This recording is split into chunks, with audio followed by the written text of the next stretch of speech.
here in Nashville for the 7th Country Music Marathon and Half Marathon. I think it says a lot about the city of Nashville, what it has to offer.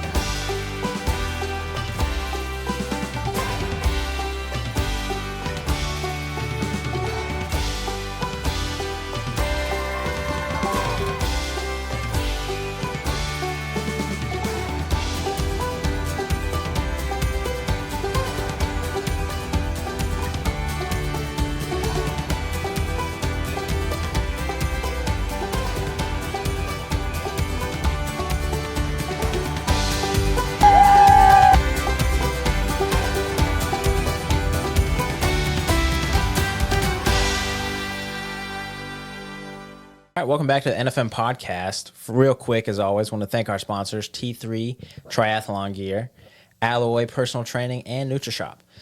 We are joined today by Justin Moseley, also known as the Mindset Doctor. Welcome to Nashville. Thank you. Yeah, glad to be here. And this is Collin, and I'm joined with my co-host, Abby. Hey, guys. Pretty excited to introduce our guy here. Abby, what's new with you? Oh, just hanging out, training, working, trying to get my calories in. Don't be modest. I swear that takes up like half of my mind space is calories. She's got high rocks on the mind. You're doing that in April, right? In Atlanta? Mm-hmm. April 26th, Atlanta race. Yeah, running a lot nowadays. And if you've ever trained for a race, then you know the running takes up a good amount of your time. Like you have to put that in your schedule for the day. Like you have I plan my week out and I like task my days out. Yeah. I'm a little type A when it comes to that. And you do, if you want to run, let's say 8 miles, then you have to like block out a time for that because it takes a little bit. Yeah, you can't shortcut running 8 miles. No, you can't. And then you gotta, so I was doing the half and then high rocks and you have to, with calories, like you have to make sure you're fueling your body. I'm like really trying not to get injured and have a couple pains right now. Currently, so just trying to make sure I take care of myself. Yeah, that's a big thing on the mind lately. What about you? Note to self: don't run. No, Yeah. We're getting close to the first like bodybuilding show of the year, and I'm not running. Yes, so yeah, we're just hungry. So a little bit the opposite world of you. Tell me your calorie intake right now. I'm just intrigued because that's on the mind. Now it's about 1,900, and like for reference, in the off season I'm like 4,500, so it sucks right now. Yeah, I was gonna say that's my cutting. Yeah, it's the worst. I hate it, but love it. Yeah, so that's where we are. How do you feel, like energy wise, mentally? Really? Yeah. Oh, I I was bet. passed out training like 3 people today. So Goodness. Can your clients tell? Are they like, all right, Collin, where's the energy? No, you turn it on, but some of them will go, "Are you okay?" And I'm like, that was 8 reps, but yeah. Yeah. Aren't you supposed to be counting? Like what? I tell all my clients, I'm not your rep counter. If you hire me to be a rep counter, then you're wasting money because you count the reps. I'm watching form. I'm thinking about the good stuff. I'll do both because I know myself, and like I'll be like, man, that was at least 9. And I'll go look at the camera. I'm like, man, that was a good triple right there. So I don't know where 6 of the reps came from. So I understand. Yeah, I do the same. So you got 2 more. But yeah. So I say we kick things off with a little bit of icebreaker challenge here. Questions in the basket. Justin, I'll let you get one right here. All right. Okay. And then who wants to lead it off? Ladies first, per usual. Okay. Sure. This is a good one. Okay. The gym crush dilemma. Wait, let me see. Okay, I'm going to ask both. What's the best way to flirt at the gym without being a total creep? And is there a gym flirting zone or should it never happen? I was like expecting the guys to answer because... Look, we probably don't even know the answer to this. Let's be honest here. Okay, let's see. What's the best way to flirt at the gym without being total creep? Honestly, I just feel like any other way you would in life, like just don't be weird. Just like be normal. Be like, hi, this is my name. Like as if you're going to meeting a friend, you know? It's not, can I work in? And you don't pick up on that? Wait, what? You mean it's not, can I work in? And like you don't understand? Yeah. No, I think it's just like, hey, how's it going? What's your name? And there's no like sly way. I mean, if it were me, I think I wouldn't want anybody, if you tried to come in all sly and like, like with a strategy, that would be way too obvious. Be a miss. Just be a normal person, you know? Is there a gym flirting zone or should it never happen? I think for sure. Like the gym, you're around like-minded people or, you know, generally, at least when in that area, if health and wellness is important to you, then you're probably in the gym. So I feel like that's a good place to start if you're looking for a partner. So I feel like there should be a gym flirting zone. I would agree. Maybe. I don't know. I'd probably miss all those signals if it happened. But yeah, no, I would agree with you. Definitely like just be normal in all seriousness. I wouldn't be weird about it because that's also creepy. Everyone's sweating or barely wearing clothes. So probably playing it cool is the best way there. Yeah. Barely you wearing think? clothes. I've been married for a long time, so I haven't thought about this. So I would say I would probably try to work in and just like start working out and then, hey, let's work out another time together and just try to do it that way and just be the co-workout person. And but yeah, I haven't thought about that in a long time, so I don't know. I feel like for girls, it's the like go-to is like, hey, will you spot me? Because guys are strong. Like you need a spotter. What do y'all feel like there's any like way guys like the go-to for guys? Wait for her to ask you to spot her, and then it's a clear go ahead. There you go. Anything else? You that's know. No, red light is on. Follow her around the gym and be ready to spot. So you're going to be the person who gets asked. That's good. I like it. All right. Some terrible dating advice around the corner here. So we'll move on. Let's see. Unwritten rule of the gym. What is an unspoken gym rule everyone should know, but someone always breaks? All right, I'm ready for this. Should there be a fine for taking mirror selfies longer than 10 seconds? No, lighting's important. Bodybuilder. All right, that one's safe. But unspoken gym rule, for the love of God, deodorant. Please don't leave the house without deodorant and putting it on. Like, I can't even believe we have to say this, but it's still a thing. At every gym you go to, there's at least one person that way. Yeah. Ladies? Me.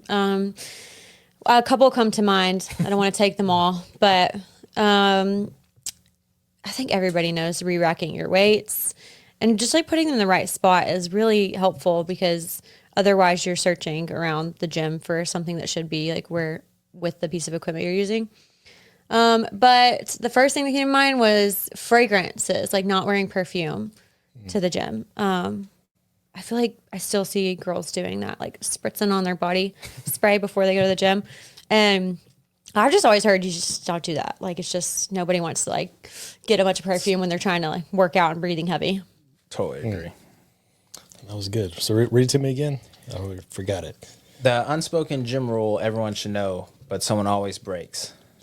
And then should there be a fine for taking mirror selfies longer than 10 seconds? Yeah. I would just say racking the weights. Yeah, because you never know who's going to come after you. Some guy leaves all the plates on the leg press, and a girl after her is like, man, I got to get a workout just to get the plates off.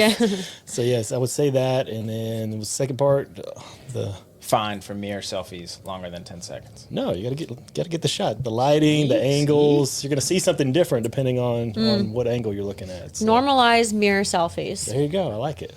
Yeah. I work out at a gym with a lot of middle-aged people, and I'm always like, can't take selfies here. It's not very normalized. Yep. It should be.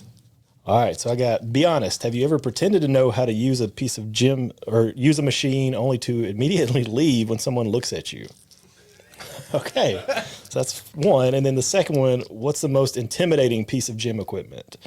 All right, so the first one, pretended to use a machine only to immediately leave when someone looks at you. I can't say that's happened. 'Cause I think mentally for me, I got to know what this does before I get on this thing. I'm not going to be like, hey, I'm not going to look at like an idiot getting on it. So that's never happened. What about you guys? Thank the Lord for YouTube. Yeah. It'll save you in that scenario. Okay, yeah. What was the second part? So the second part is, what's the most intimidating piece of gym equipment? For me, it's the squat rack. It's just knowing every day going in there on leg day, it's going to be able to work. It's put the work in, and man, I'm going to get under this thing, and somebody's going to win. It's going to be me because I'm not going down. But it's that intimidating feeling when you get in there. It's like, man, it's on today. Yeah. I don't think I've ever left a piece of equipment when someone looked at me, but there's, definitely been pieces of equipment that I'm like, I hope they're not looking at me because I don't know what I'm doing. And going off that, I think the most intimidating piece of gym equipment is probably just any machine. Like if it's a free weight, like I know what exercises to do. Like I know how to pick up a piece of dumbbell and do something with it, or a barbell. But yeah, the machines, some of them just look kind of crazy. And if you're not familiar with the machine, then I and find myself reading the directions to figure out what to do. So I just haven't used a whole lot of machines in my life. Yeah. We have a home gym, so I'm just not super familiar with them. Yeah. Hip abductor.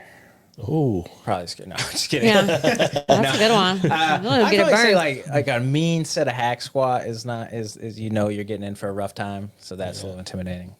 Yeah.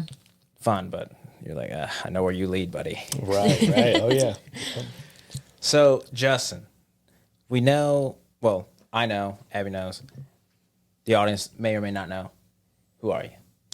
Yes, I'm a chiropractor by trade. My wife's a chiropractor as well. We started a practice here just north of Nashville in 2012. And then fast forward to 2018, I actually survived a near-death accident. So I was whitewater rafting, East Tennessee, the Ocoee. We hit some class 5 rapids. Our raft flipped over, just a freak accident. I got flipped off the raft. I was sitting on the back, and I got trapped underneath the rapid itself. And the rapid pushed me underwater. Still remember the sound of my helmet scraping down the rocks as I was being pushed under. And the last thing I remember thinking is, I'm not coming back up. And I lost consciousness. Everything went black. And everything went bright white.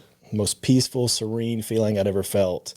And lost consciousness. And then I don't know how long that lasted. Felt like an eternity. But I heard a voice that said, wake up. And thankfully I did. I came back to consciousness, and I was trapped underwater, wedged between 2 rocks. And I tried to push, and I didn't budge. And I pushed and pushed, nothing was happening. And finally my adrenaline kicked in, and I was able to push hard enough. I broke one of the buckles on my life jacket that was trapped underneath the rock, floated to the top, gasped for breath, got swept down the river. And at that point I was rocked. Like, what just happened? And we all question our purpose in life at some point. Like, why are we here? What's the purpose to all of this? But after that, I asked a different question. I said, why am I still here? Because things could have been different in that moment. What if I didn't hear wake up? Or what if I wasn't strong enough to break free? It's like, why am I still here? I know I'm called for a bigger purpose. Because at that point, I was running our practice. I was making a difference in our community. But I was like, man, I know God's called me to make a difference on a bigger level. And I wanted to actually make a worldwide impact. So I was like, if I truly want to step into the calling that's on my life, I need to exchange my comfort for my calling. Because I'd gotten comfortable. Things were good. Life was good. Money was good. Traveling with my wife. We were enjoying life, but things just got comfortable. So exchanged my comfort for my calling. I started putting out content on mindset, leadership, personal development. I started a Facebook group the first of 2020. And I was like, I don't know if anybody's going to show up. Like, I don't know if anybody's listening. I don't know if you guys have ever felt like that when you put yourself out there. But I started that Facebook group, and 1,000 people joined in the first month. So I was like, all right, people are listening. And that kept coming, and that led to me doing retreats and mastermind groups and coaching and different things, and led to a lot of opportunities. I did my first TED Talk in 2022, and then started speaking all over. And then just last year, I did my most recent TED Talk about how I overcame my fear of public speaking, which is going viral right now, which is great. It's almost 500,000 views. And yeah, I've been trying to really just get out there and encourage people. I believe everybody's got a message to share, and you've got a message the world is waiting to hear. So I want to encourage people to share their message with the world. Wow. That's awesome. Amazing. Yeah, it's funny timing you say about like the calling. We just talked about that in church. I'm like, that's hilarious. That comes around. So, I mean, that like, how were you after that at the moment? Like, you know what I mean? Yeah, like, that's insane. Like, it was near death, but not. Yeah. You process it, and that's why I question, like, why am I still here? And a big lesson I learned was, I asked myself, if it all would have ended in that moment, is this the legacy you want to leave? And the answer was no. And it still drives me to this day. Like, I don't want to get to the end of my life and realize I could have done more. I could have become more. I could have helped more people, or I could have made a bigger impact. So that's what I strive every single day. I'm here to make an impact and make a positive impact in the lives of others. Do you feel like that, that word, like more, like I could have done more, do you feel like that is a word that like cripples you or drives you?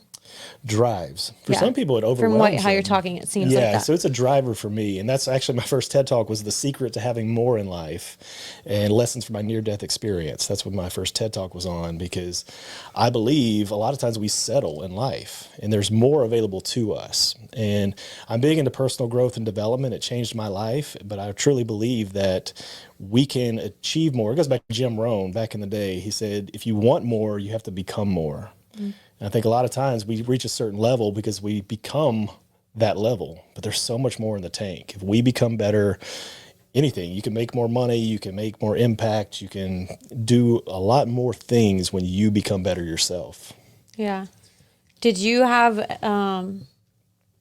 this idea of doing something different or just challenging yourself in life, like switching everything up before your accident? Did you ever think about that? Yeah, I've always been driven by impact. Like even multiple businesses, I've started on two things: that Jesus didn't come to be served, he came to serve. So I love serving and just helping people. And then the other one is the Zig Ziglar quote: you can get anything in life if you help enough other people get what they want. So you can get anything you want if you help enough other people get what they want, which is a quote about service. So I'm all about service and helping people. But after the accident, I realized, yes, I'm helping people, but that's just a local thing that I'm doing. I can help people all over. So that's when I shifted gears. I was like, man, I'm just going to go out and help people. But I really didn't know what it looked like. I was like, and it goes back to a quote that I shared on my TED Talk. A mentor of mine told me, he said, you're perfectly positioned to serve the person you once were. Because there's things you've been through in your life. There's lessons you've learned. There's challenges you faced and you've overcome. Like you can take the lessons you've learned and help someone else that's going through what you went through. So for me, that's what I always looked at my life. What have I been through and how can I put out the lessons that I've learned to help somebody else? So I take it as a chiropractor, you're pretty like hands-on with your patients. Do you think that the way you are, or the time you spent and the way you were with your patients, that clients, whatever you want to call it, like you take that and scale it to this big outreach that you have now? Yeah, so there was a lot of hands-on, and it was because we were serving a lot of people, and I actually blew my shoulder out adjusting people. And I would adjust, my shoulder would go out the back, I'd pop it back in, and I would keep going because I was like, man, I'm here to help people. But a big lesson I learned going through something like that is I had made my identity as being a chiropractor. When like being a chiropractor, that's not who I am. That's just what I did. And a lot of people do that with their career. They think this is who I am. It's like, no, that's just a vehicle of what you do. So when I reframed that lens, I realized chiropractic was a vehicle for me to serve people. Yeah. So then I could use that same thing. Because like when I actually, my shoulder got so bad I couldn't even lift it. So I thought I was going to have surgery. So I couldn't even physically lay hands on people. Thankfully, I had stem cell done on it and it healed up. But through that time, that's when I realized I was like, I can serve people in a different way. I don't have to be hands-on, one-on-one. I can reach people all over the world through social media, podcasts, speaking, all these things. And it's still the same vehicle to serve people. Wow. Yeah.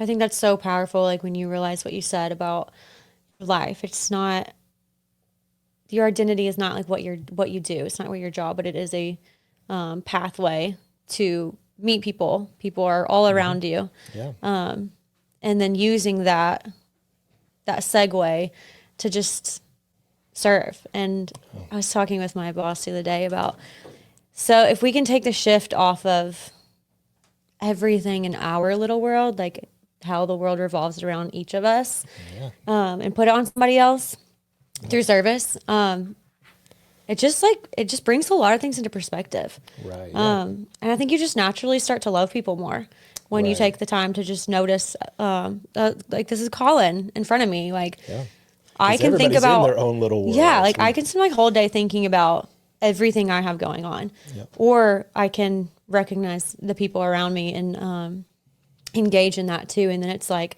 way more purposeful, way more impactful, meaningful.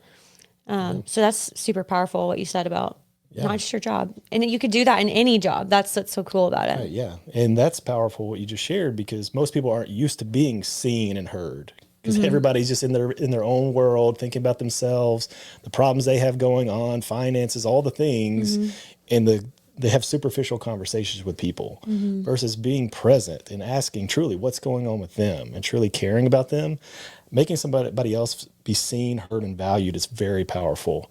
One of my mentors, so people have heard of Bob Proctor. His brother son Brian Proctor wrote a book, and he talked about everybody you meet, you should imagine they have tattooed on their forehead, "What's in it for me?" and "Make me feel important." So when you go into somebody, it's a reminder for you, this person, I need to make them feel important. And if you do that, you leave somebody feeling important, they don't get that. They don't get that from the people they're around, the people they work with. But if you actually make them feel important, and then Bob Proctor talked about it, he talks about an impression of increase. If you can feel like somebody gained something just being in your presence, have that impression of increase on people, it changes their entire world. Yeah, I'd say that's accurate. I'm a personal trainer, so work with a wide range of people, and you'll get the stay-at-home mom with like the excitement for their day. Maybe they dropped the kid off and they went to the store, and you ask them, "Hey, what's the day look like?" And then they tell you, "Oh, this, and this. I got to go to the grocery." And like in their world, that's like crazy hectic. And if you just like, yeah, that's insane. Like that's a busy day for you. You have how many It's all kids? relative, but like, you're like, oh, you hear me, like you understand that that's my stress level, or that's my stressor for the day, or like that's exciting to you. They may not get that, like you said, from like their husband, their kids, none of that, because like, that's just their normal. So that's cool. You put that. Yeah, because people just go through their day-to-day routine, and to actually be asked about it, and they have to pause and reflect because they're just so used to just going and doing and picking up the kids and doing this. Because I used to be a personal trainer back in the day, and I remember one girl I trained, I was like, "So why are we doing this?" And she was like, "Well, I hired you so I could eat whatever I want." And I'm like, "Well, that's not really how this works here." I wish. Yeah, it's like, we can try this, but no. And then I saw another lady, I pulled up to the gym, and she pulled up and she like finished one cigarette, lit another one, had to finish that one before going into the gym. I was like, all right, well, we got some priorities we need to rearrange here, but really getting into their life and trying to understand them, like it makes all the difference. Yeah, I think we are blessed to have the job that we do and be able to have an hour with someone every day. And you're right, Collin, like asking questions about them. And then those like little questions, like, what are you doing the rest of your day? Then that leads to deeper questions. Well, you're going to do this for this. And then, oh, okay, well, tell me about that. And you just get to know people. And I think that's a huge part of personal training is Big time. Personal. yeah. Right. Yeah. So I feel passionate about that as well. And obviously I can see that you do. Yeah, it's huge. I speak a lot on purpose. And because a lot of people think when it comes to purpose, I've got to have some like Mother Teresa sized vision, or I've got to solve world hunger. And it's like, no, like what if it's that person that you're training right there, being present with them because their husband's not paying attention to them. Their kids are going crazy, their job, they sit in traffic on the way to the gym, all the things in life, they're stressed out. They just need somebody to be present with them. And that's enough. Maybe you need to put a smile on somebody's face. That's enough. What's in your world right now? How can you make an impact? So would you say for that, I want to go back before the accident, because you speak a lot about faith and whatnot. Like, what was the plan? Like, when did you feel that like connection with God? That was someone in high school, middle school, like your introduction to church. Like, how does that? Because that's like a very clear that's your driving factor in all this. Like, what lights the fire. Yeah. So where'd that come from?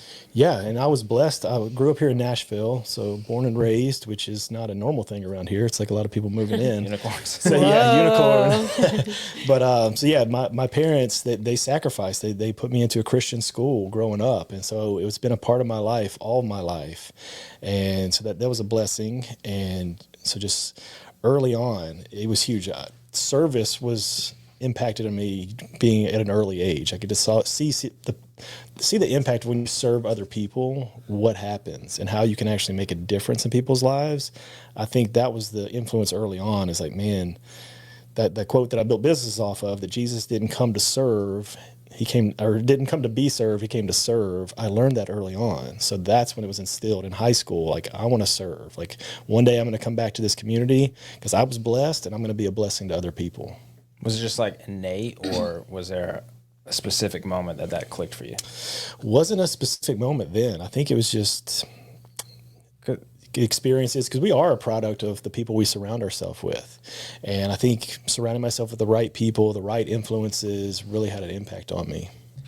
And then what would you say what's challenged that? Because like, I know in life, like it's very rare to go through and have your faith untested? Like, has there been any like big tests? Obviously, you almost died, so Yeah. there's that one. But then you're like, never mind. That's probably like a bring you closer. So like, what has been outside of that? Has there been anything that's like almost shaking you from your core to that? Yeah, I mean, there's lots of stuff. Definitely in business, when you run a business and you're dealing with people, and now I've coached people through business. Businesses don't have business problems. They have people, and people have problems. So it's learning to deal with people and manage relationships. And early on, even for us, I surrounded myself with the right mentors that faith was a part of their business.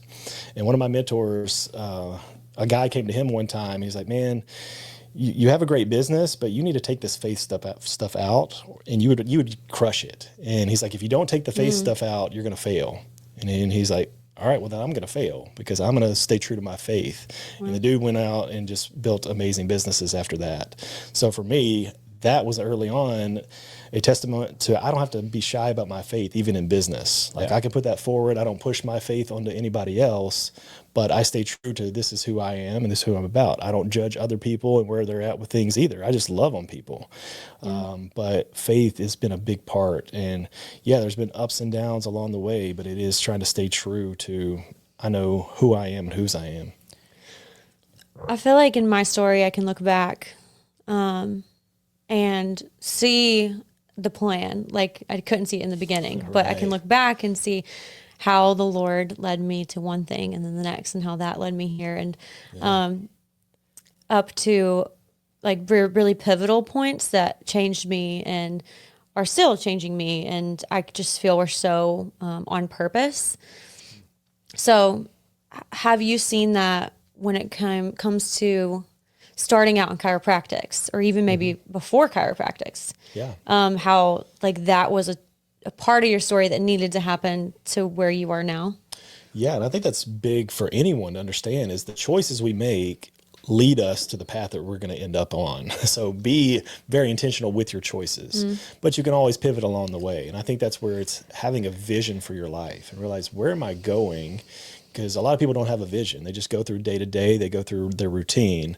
But for me, because even going back to high school, grew up here in Nashville. My dad's a video producer here in Nashville. I thought, hey, I'm going to be a video producer, and went to school to do that. But while I was in college, I became a personal trainer, really liked that. I was like, man, I like helping people. My roommate happened to be going to chiropractic school, and I was like, oh, well, that's just another way I could help people. So I pivoted. I switched careers from being in video production to a pre-med major to go on to chiropractic school. So it was like, that was a complete shift. Yeah. So it was being open, but back to the vision. My vision was always in high school. I was like, man, I want to be an entrepreneur. I want to have my own business. So it turned out to be completely different than what I thought it was. I thought my business was going to be my own production company in video, but it just happened to be I went the route of chiropractic, and now I've done other businesses, but I still ended up in the same place as far as being an entrepreneur and a business owner. It just looks completely different. Yeah. Now. Yeah. I wonder how many other people could relate to that. Like maybe starting out in something or in college, like considering a route you could go and it maybe not feeling right, but you just do it because, it's the next thing you know to do. Yeah. I went to school for teaching, and I taught first grade for 4 years. Wow. But yeah. Yeah. My wife's the next teacher, so yeah. Oh yeah. Oh, I'd love to talk to her sometime. Yeah. It was fun. I loved it. But when I started, I was just like, I don't really know what I want to do. My mom was a teacher. I guess I'll do teaching. Right. But now, and it wasn't like I felt at peace and content with that decision to pursue teaching, but it never was, this is what I have for you. Like it didn't feel like a sign from God that this is it. Yep. But looking back, I'm like, wow, teaching taught me so much. Like I matured so much. Like I learned so much just to how to have a career. I would never be able to be a personal trainer and have my own business if I had not been a teacher for 4 years. It taught me organization and systems, and also just like the path, like teaching led me to do some volunteer teaching and on the mission field. And then that put me in transition where I pursued health and wellness. And so I can just see like how all the pieces kind of went together. Even though right in the beginning, I was not feeling it. Like I was like, I guess I'll do teaching. I don't really know what else to do. Yep. But I feel like the Lord can use it. If you're welcoming, he can use if you welcome him to pave your way, he will. Yeah, for sure. Because, each step along the way is you're learning from. And when it comes to goals isn't about what you achieve. It's about who you become along the way.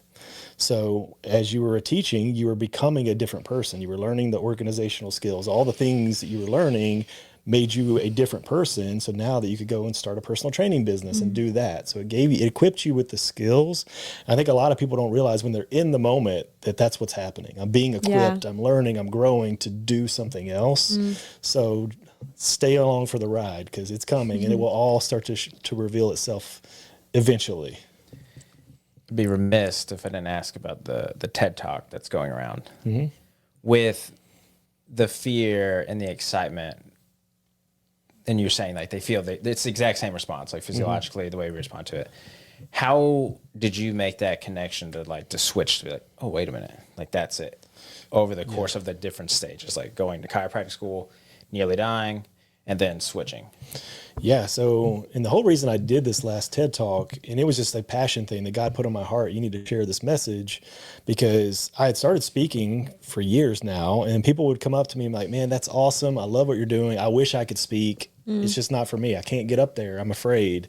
It just comes so naturally. Yeah, but they just say, oh, it just comes naturally to you. And I was telling people over and over, like, no, this didn't come naturally. Like I remember I shared my TED Talk all the way back to the second grade, having to read in front of the class and just being so embarrassed. I was fumbling over my words and kids made fun of me, and it just anchored in this belief. Speaking's not for you. You need to just give it up.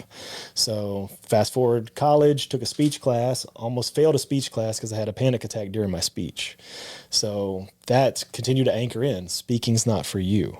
So then I just kept going. I knew God had this calling on my heart. Like you have a message you need to share. So I had to overcome my fear of speaking. So that's when I looked at, okay, what is really making me scared? What am I afraid of? And one of the things I realized is those feelings that come that I would get, and my hands would get sweaty. I would shake, my muscles would tighten, like all these things were happening. And then when I was researching, I was like, well, what happens when you're excited? The exact same physiological response. Your hands sweat, your muscles tight. Like if you guys have ever had like playing sports or something and some big event comes, you feel nervous, but really you're excited. So it was a mindset shift for me. It's like, what if I took that feeling? Because what it did to me before, I felt the feeling and it told myself I was scared. You're feeling it. You're scared. You don't need to talk. Remember what happened in the past. You're going to fail again. This sucks. You're no good. But instead, I anchored in, when I feel that feeling, I'm going to tell myself it's because I'm excited. And when I did that, I did as I was preparing for some sporting event that, hey, I'm going to go out there and I'm going to make a difference in someone's life today. And all I needed was that one little shift. I could feel those feelings and I channeled it as excitement, and I would go out there and make a difference in somebody's life. Yeah, that's good. Looking forward to hearing more about that. We're already getting so deep. I love it. This is my kind of talk. But we're going to break real quick. All right. Come try Burn Boot Camp East Nashville for 7 days free. We offer unlimited 45-minute trainer-led workouts that are a mix of strength, cardio, and conditioning. You'll never do the same workout twice. We have complimentary child watch so busy families can get their workouts in. We can also provide complimentary one-on-one meetings with the trainer to set and reach your goals, which includes body analysis, nutritional guidance, and much more. Burn Boot Camp East Nash is the most supportive community you will ever find. We want to help you reach your goals. We never charge late fees or cancellation fees. Give us a try for free today. All right, guys, welcome back. We have Dr. Justin Moseley here. You were just talking about what sounds like healthy stress versus unhealthy stress. Yeah. And how that played a role in you with public speaking. Yeah. So fear, when you look at fear, you can look at it two ways. It's fight or flight. Our body reacts. If a tiger comes in this room right now, we're going to go into the fight or flight response. Well, we can actually channel that fight or flight response. If we feel fear and get scared is one thing, but we can actually feel fear and use it as if we're going to fight. We're going to fight that tiger, or we're going to go out there, we're going to win a sporting event, or I'm going to go out there, I'm going to make a difference in someone's life when I speak and share my message. So it was just that mindset shift of how do I want to use this fear? And for me, I want to use that fear to make an impact. So where's the end journey for you? Like, where are you going now? Because you keep hitting like pinnacle and pinnacle and pinnacle. Does that ever get to the point of where you feel satisfied with that? Or is it kind of this this forever chasing event where like you get to the next pillar and you're like, all right, that was cool, but what's next immediately? Or are you somebody that's like, no, I'm good at appreciating, because I'm terrible at this.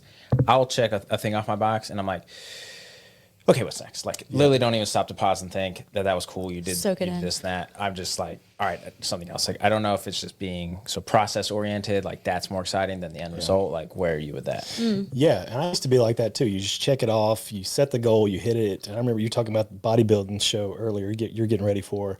I competed in a show years ago, it's 20 years ago now, and I remember I did it. I checked it off the list, and it was like I didn't feel anything. It was like, okay, what's next? I got to go back to training, go back to eating, doing the things. Like, I didn't give myself the time to be like, man, look at what you just accomplished. Look at what you did, getting on that stage and placing, getting to the night show, all the things that you wanted, but you weren't enjoying it along the way. So that's a big lesson I learned from way back then of like, I'm going to enjoy the process along the way. So for me, I look at the Apostle Paul talks about, I've learned to be content in any situation, whether in want or if I have plenty, I'm content. So I look at it, I'm content, but I'm never satisfied either, because I don't want to get complacent. I want to be content, but not complacent. So I'm looking at, hey, if God wakes me up today, and that's where I go back to my story. Like, yes, I ask myself, why am I still here? But you guys can ask yourself the same question. Like, why are you still here? Because life is a gift. You didn't have to wake up today, but you did. That's a good point. So yeah, it's like, yeah, life's not guaranteed. So you did wake up. So why are you still here? So for me, I'm still here. So I'm going to use this day to make a positive impact in somebody's life. And that's going to lead to opportunities. It led me to be able to meet Terry and meet cool people, be on cool podcasts and do cool stuff. Yeah, that adds so much purpose. If every person can just ask, okay, well, I'm still here. Why am I still here? That brings so much purpose to life. You said in one of your TED Talks I was listening to that the bigger your mission, vision, and purpose are, the stronger your calling is. Yeah. Do you think that most people have tapped into that? To tapped into the big mission, vision, calling? I don't think so. And that's why I'm passionate about getting this out there, because the problem is when I ask most people, what do you want? They can't tell me what they want. A lot of people can say all the things they don't want. Ooh. I don't want this. I don't want to work these hours. I don't want to live here or there, what all the I don't wants are, but they're not very clear on what they do want. So the more clear you can be on what you want, the next question is, who do you need to become in order to achieve what you want? I interviewed a guy on my podcast. His name is Dan Martell. He wrote the book Buy Back Your Time, which is a Wall Street Journal bestseller. And he talked about that. He said, the person you are today is not the person who's going to achieve your goals. Because if you were already that person, you would already have the goals. So it's always about being clear on what your goals are and then figuring out who you need to become in order to achieve that. And then strive to become that person each day. And then all of a sudden you're hitting new goals, your purpose gets bigger, your why gets bigger, and you're able to achieve bigger things. That's good. Do you still have a love for chiropractics? Are you still practicing? Yeah, so don't practice anymore. I've got an amazing team. My wife's a chiropractor. She kind of runs our clinic. I'm the fractional CEO, just kind of make sure things are running the right direction. But I've got my wife, and then there's a couple other docs that are in there with her, and just an amazing team. Do you ever cry when you get adjusted? Never cried. No, never cried. Just me. Just when he's adjusting and the shoulder comes out. My brother-in-law just finished school at Palmer in Florida and moved back, but he'll adjust us sometimes. And every time I'm like, yeah, I know that I should get adjusted. That it's free right here. It sounds nice, but like something about it kind of scares me. Yeah. And then, so that might be part of it, but also I've heard that it's normal to have an emotional response when you're adjusted. So like one time he adjusted me and I just started laughing and I couldn't stop laughing. And then I started crying I started crying first. Yeah. And then I started laughing at the fact that I was crying because I was like, this is ridiculous. Why am I like bawling my eyes out? And so I didn't feel sad. Right. I was just crying. And then I was laughing at the fact that I was crying so hard. So that's what happens to me. Yeah, because you hear about nervous system regulation, like even like deep breathing or ice baths, different things can help you regulate your nervous system. But the adjustment itself is one of the most powerful things to regulate the nervous system, because you're working directly with the spinal cord, which is inside the spine, and the nervous system itself. So people can definitely have emotional responses. This is unrelated, but I don't even know how to follow Off that one that. up. He's like, I don't cry. Do you cry, Collin? It just depends. With AI becoming more and more prevalent, like how does that impact like what you do? Because if you think of, the potential is for people to start thinking less and less because it's AI does the thinking. So how is what you do going to go and adapt to that and keep people from kind of chasing the fear? Because I mean, it's going to be very easy to run from it because you can just go, ChatGPT, like write this down for me, and that creates like a false sense of security and potential like lack of like deeper thinking, which leads to like lack of deeper emotion. Yeah, and I'll try to relate it to everyone. I think the biggest thing is people don't buy information. Information's everywhere. Even before AI, you got YouTube videos. You can learn. You can get your own diet program and workout program. People don't buy information. They buy application, which is why they hire a personal trainer. Because right now, AI is getting better. They can tell me exactly what to eat, how to work out, and all those things. But if I can't keep myself accountable to do it, it's not going to work. So most people are buying the application and the accountability that they need. And I think that's always going to be needed. And I think the more AI we get, the lack of human interaction, people are going to miss that so much. They're going to want the personal trainers, they're going to want the chiropractors, they're going to want the people that can speak life to them and make them feel emotionally versus just reading something spit out through a computer. Feels different. I just forgot what I was going to ask. Oh, so from you, I feel like I'm getting, like you're sharing a message and you're really encouraging others and motivating others to share their message. I feel like I'm getting that from you. Absolutely, yeah. But if you weren't going to encourage others to share a message and you were only going to talk about what your message is you're sharing, I know I'm saying message a lot. Does this make sense? Yep. What would your message be? Like if you weren't just driving or motivating other people to find their purpose, what would you be sharing? I would still go back to that you have a message to share. And I do think it's a big mistake, and I speak a lot, so a lot of speakers make this big mistake, is they make their message about them. I've accomplished this. A great example, I was speaking at an event, there was this athlete that had won like 8 gold medals, he had all these world records and all these things, and he had a good message, but it was all about him, and I accomplished this, and I did this. He never put it back to the audience and said, this is what you can learn from this. And that's what's missing for people. You got to have a message that's about you so people can learn from your story, but they want to know what's in it for me. How can this apply to my life? So for me, yes, I've been through stuff. I have a message, but I want to see how can this benefit someone else's life? That's what I'm trying to get out there. Yeah, that's good. Are you ready to take your fitness and wellness journey to the next level? Look no further than NutriShop, your ultimate destination for all things health and nutrition. Whether you're looking to build muscle, lose weight, or just live a healthier lifestyle, NutriShop has everything you need to reach your goals. With a wide range of premium supplements, vitamins, and sports nutrition products, NutriShop provides the fuel your body needs to perform at its best. Plus, our knowledgeable staff is always on hand to offer expert advice and personalized recommendations to help you achieve your fitness goals faster. Visit your local NutriShop today and discover the difference premium supplements can make in your life. NutriShop, where your health and wellness are our top priorities. Live better, feel better, NutriShop, the official supplement store partner of Nashville Fit Magazine. What still scares you? Ooh, good question. Lots of stuff. Spiders. I don't know, there's different things. That don't count. No, yeah. like, come on. No, yeah. No, I mean. Podcast. You got me. Yeah. No, I mean, there's still, I mean, even though I've spoken over 1,000 times, like getting out there, I still feel that emotion of fear and I shift it. I'm like, nope, it's not fear. And that's where I tell people, like when it comes to like affirmations, like affirming, you have to speak louder than the voices in your head. Because our head will tell us, you can't do this. You don't know enough. You're not smart enough. You're not strong enough.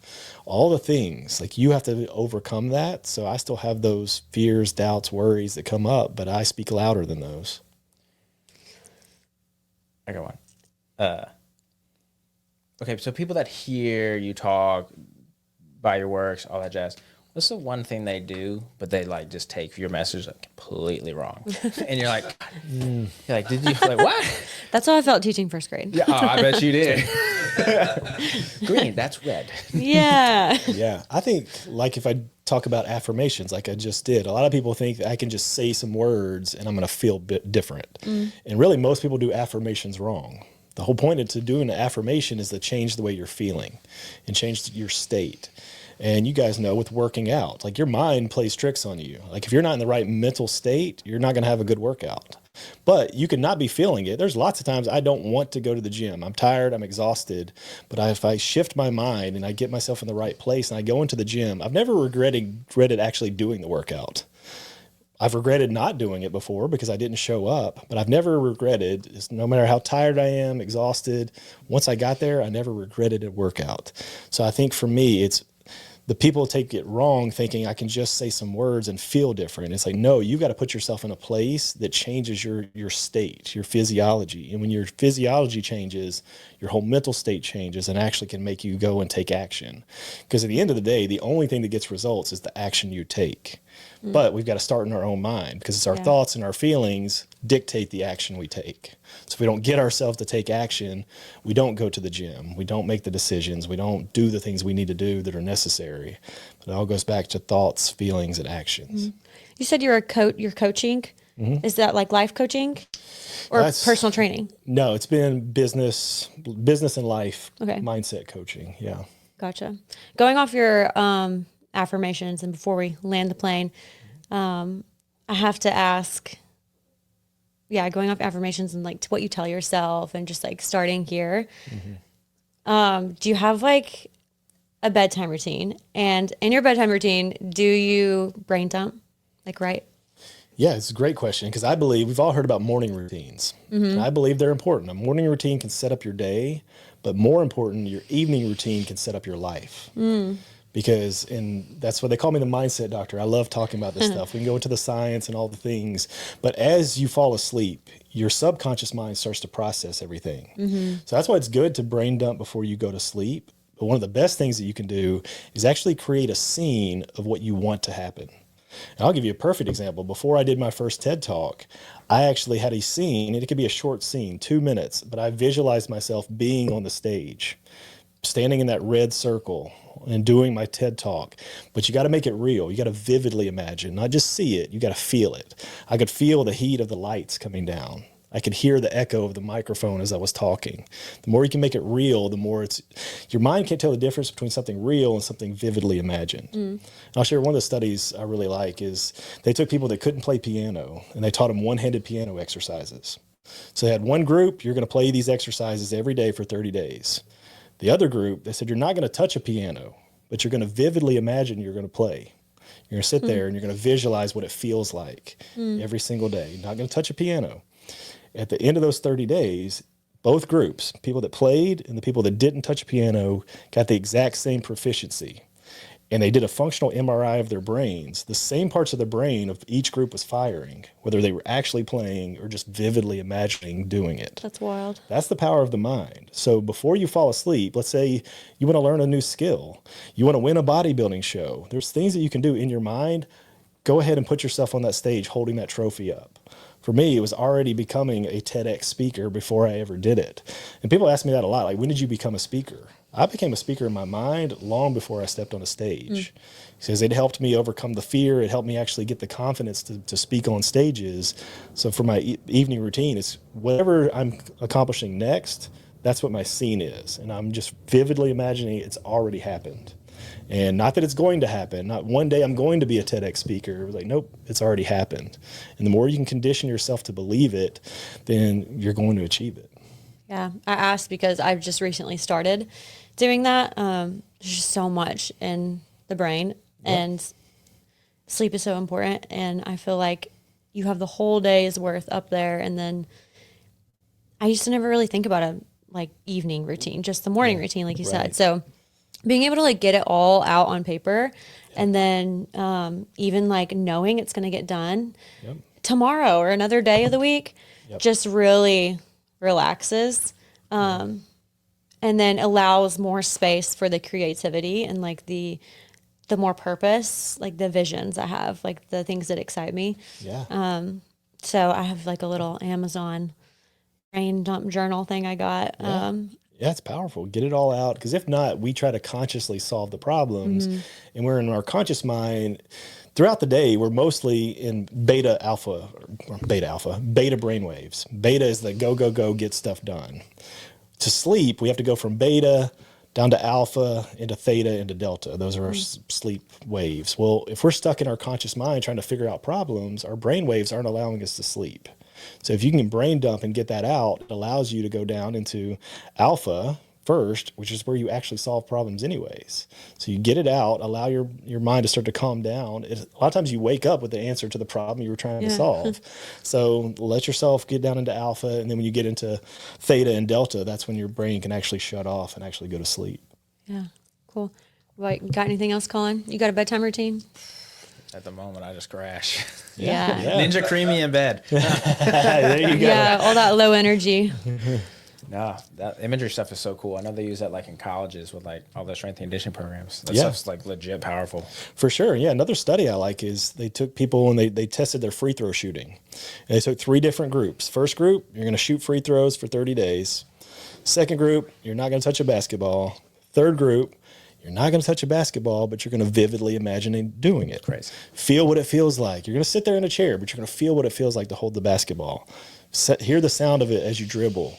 Feel what it feels like to follow through. See it going through the air. Hear it going through the net. And just imagine making those free throws over and over. Again, the key, vividly imagine it. Not just see it, feel it. At the end of that 30-day study, the first group that shot every single day got 24% better. Second group didn't touch a basketball, didn't get any better. The third group that didn't touch a basketball but vividly imagined got 23% better.